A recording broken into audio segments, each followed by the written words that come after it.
എല്ലാവരുടെയും 6ാം ഭാവം എന്ന് പറയുന്നത് കടം, രോഗം, ശത്രു, ഈ ഭാവങ്ങളാണ്. ആ ഭാവം എന്ന് പറയുന്നത് ഒരാളുടെ ഗ്രഹനിലയിൽ 6ാം ഭാവം എന്ന് പറയുന്നത് നമ്മുടെ പ്രാരാബ്ധ കർമ്മങ്ങളാണ്.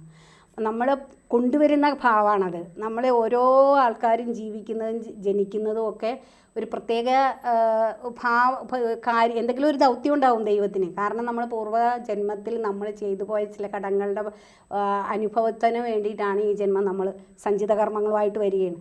ആ കർമ്മങ്ങളുടെ ഏറ്റവും കൂടുതൽ അടിഞ്ഞു നിൽക്കുന്ന ഈ 6ാം ഭാവത്തിലാണ്. 6ാം ഭാവം കൊണ്ട് നമുക്ക് മനസ്സിലാകും നമ്മളെന്താണ് നമ്മുടെ ജീവിതത്തിൽ, നമ്മളെവിടെയാണ് കൂടുതൽ കൂടുതൽ ത്യജിക്കേണ്ടത്, കൂടുതൽ കഷ്ടപ്പെടേണ്ടത്. അപ്പോൾ ആ ഭാവത്തിലാണ്, പ്രാരാബ്ധങ്ങളോടെ നിൽക്കുന്ന 6ാം ഭാവത്തിൽ ആരാണ് നിൽക്കുന്നത്?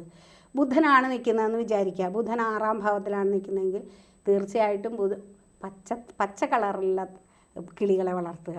അപ്പോൾ ബുധനെ അത് മരതക ഇടുന്നതിന് പോലെ തന്നെയാണ്. മരതക അതിച്ചിരി കോസ്റ്റ്ലിയാണ്. ഇതാവുമ്പോൾ നമുക്ക് മനസ്സിന് സന്തോഷം ഉണ്ടാകുന്ന ഒരു ജീവിയാണ്. അപ്പോൾ സ്നേഹമാണ് നമ്മൾ അവിടെ കൊടുക്കുന്നത്. കല്ലിനാകുമ്പോൾ ഒരു സ്നേഹം നമ്മൾ കൊടുക്കുന്നില്ല. ഇതാകുമ്പോൾ ഒരു പച്ച തത്ത അല്ലെങ്കിൽ അതുപോലെ ലവ് ബേർഡ്സ് ഏതെങ്കിലും പച്ച കളറിലത് അതിന് തിനയൊക്കെ കൊടുത്ത് ഗോതമ്പൊക്കെ കൊടുത്ത് എല്ലാ ദിവസവും ചെല്ലം പോലെ വർത്താനം പറഞ്ഞ് അതിനെ സ്നേഹിക്കുകയും പറയുകയൊക്കെ ചെയ്യുമ്പോൾ സ്വാഭാവികമായിട്ട് നമ്മളിൽ ഒരു ഉണർവുണ്ടാകും.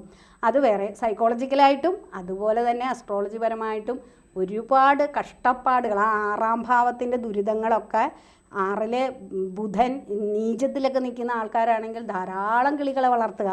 അത് ഈ പച്ച കളറിലാണ് കൂടുതലും നല്ലത്. പച്ചയാണ് ബുധൻ്റെ നിറം. അപ്പോൾ അങ്ങനെ കൊടുക്കുകയും അത് അവരെ ലാളിക്കുകയും ഇതുപോലുള്ള സംരക്ഷണമൊക്കെ ചെയ്യുമ്പം ഒരു രത്നക്കല്ലിടുന്നതിന് തുല്യമായിട്ട് മാറും. അത് നമ്മൾക്ക് വളരെയധികം പോസിറ്റീവ് എനർജി തരികയും നമ്മുടെ ആ 6ാം ഭാവത്തിൽ എന്താണോ നമ്മളെ വിഷമിപ്പിക്കുന്നത് ആ വിഷമങ്ങൾ പതുക്കെ പതുക്കെ വാനിഷായി തുടങ്ങും. അതിനു വേണ്ടിയാണ് ദുരിത കാണ്ഡം അങ്ങോട്ട് പതുക്കെ ഇല്ലാതാകാനായിട്ട് നമുക്ക് ഈ പെറ്റ്സ് വളരെയധികം, അത് അസ്ട്രോളജിക്കൽ പരമായിട്ടാണെന്ന് ഇപ്പോഴും കുറേ ആൾക്കാർക്ക് അറിയില്ല. നമ്മൾ എന്തിനാണ്, ചിലർ പറയും എന്തിനാണ് ഈ പൂച്ചയെ വളർത്തണത്, എന്തിനാണ് ഇതിനകത്തൊക്കെ അണുക്കളുണ്ടാവും, അങ്ങനെയാണ് ഇങ്ങനെയാണ്, കിളികൾക്ക് രോഗം വരും, അങ്ങനെയാണ്. പക്ഷേ അതിന് പൂർവികരായിട്ട് കണ്ടുവച്ചിട്ടുള്ള കാര്യമാണ്. അക്വേറിയത്തിലെ മീനുകൾക്ക് കൊടുക്കുക, അതുപോലെ പക്ഷികൾക്ക് ഇത് കൊടുക്കുക, സംരക്ഷണം കൊടുക്കുക, നായ്ക്ക് കൊടുക്കുക.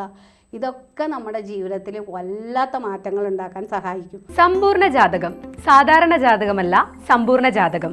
75 പേജുകൾ അടങ്ങുന്ന സമ്പൂർണ്ണ ജാതകം 250 രൂപയ്ക്ക് ഇനി നിങ്ങളുടെ കൈകളിലേക്ക്. അതിനായി നിങ്ങൾ ചെയ്യേണ്ടത് ഇത്രമാത്രം: താഴെ കാണുന്ന നമ്പറിൽ ബന്ധപ്പെടുക.